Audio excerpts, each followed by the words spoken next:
sida daraaddeed baasaboorkaas yani wuxuu inii yahay calankan calaamaadkan oo aad maaragtay ku faani kartaan oo qof kasta xaq u leeyahay qof kasta muwaadin Soomaaliya waa mid oo teeda kale wixii oo annaga dhinaca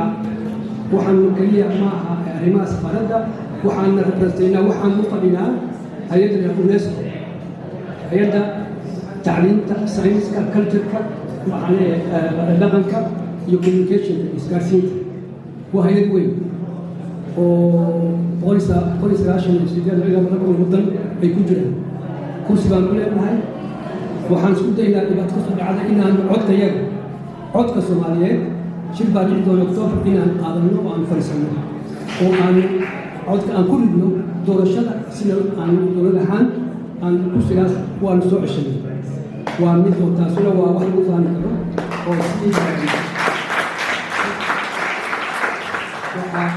waxaan sugaynaa hadda waqtiyaal inay isku dayaynaa aan dowladda iman doona Faransa ha noqdo dowladda dhexe ama maaragtay hay-adka kolka imanaya oo aan u fiirno inay maaragtay na soo gaaraan noo yimaadaan arkaan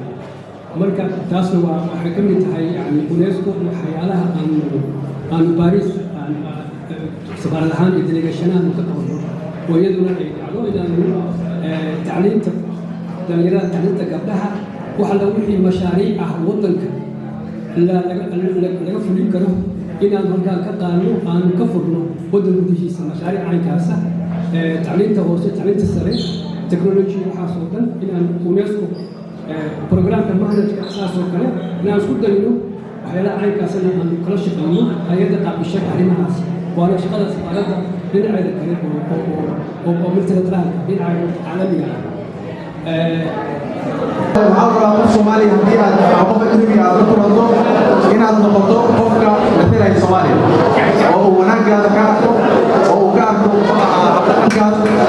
oo uu aad u noqoto tusaalaha Soomaaliya ama Soomaaliga loo ilaaliyo marka taasna waa fariin kale oo aan rabnaa inaan kaga faa'iidaysano maantii munaasabad farxad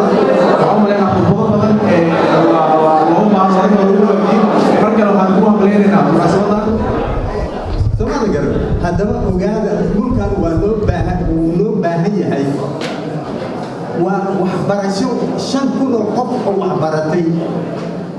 yayna 5,000 noqonaysa 5 qof haddii ku noqoto wanaagsan weeye walaalayaal dhulku waa dhul qaniya weeye waa dhul istaraatiijika weeye waa dhul wax kasta leh soomaalida kale ama biyo taana kale mid kale ayaa jira jirta oo ah arrin sira ayaa jirta biyaha ilaahay cirka ka keenay oo roobka la yiraahdo alaaba dhulku hoos u maraa buurahan mataqaanaa ama Ethiopia ka yimaada ama Kenya ka yimaada Uganda ka yimaada durdurar dhulka ayay soo qaadaan haddaba Soomaaliya dhulkeeda hoose waa meesha ugu badan biyo badan ilaahay abuuray waa meesha ugu biyo badan oo ilaahay abuuray teeda kale badweyntaayada ilaa muddo dhaweyd waxay ahayd meesha ugu irsaaqad badan oo badda wax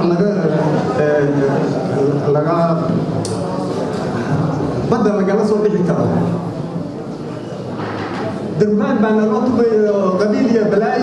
يعودوا بان الإنجليزية وأنا جاي شغل في يورو اللي بان حلوفي لما قبل يا أفرتي لما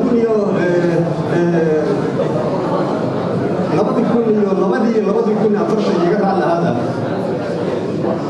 مركب يقبل لها إذا الإنتباه لماذا أن كجرني دولتي وقعنا أن كجرني تعود أن كجرني وحن مريجري إلا جولي جواي وقت كستر وحن أركها هي كان أقول لك هذه كي مركب نقطة أنت صدمية مراكب يوروبيانا أنا من يوروبيانا حق بنقول له هنا شيء واحد غير هذا صومالي وأنا هنا marka dacwad fara badan baan ka sameeyay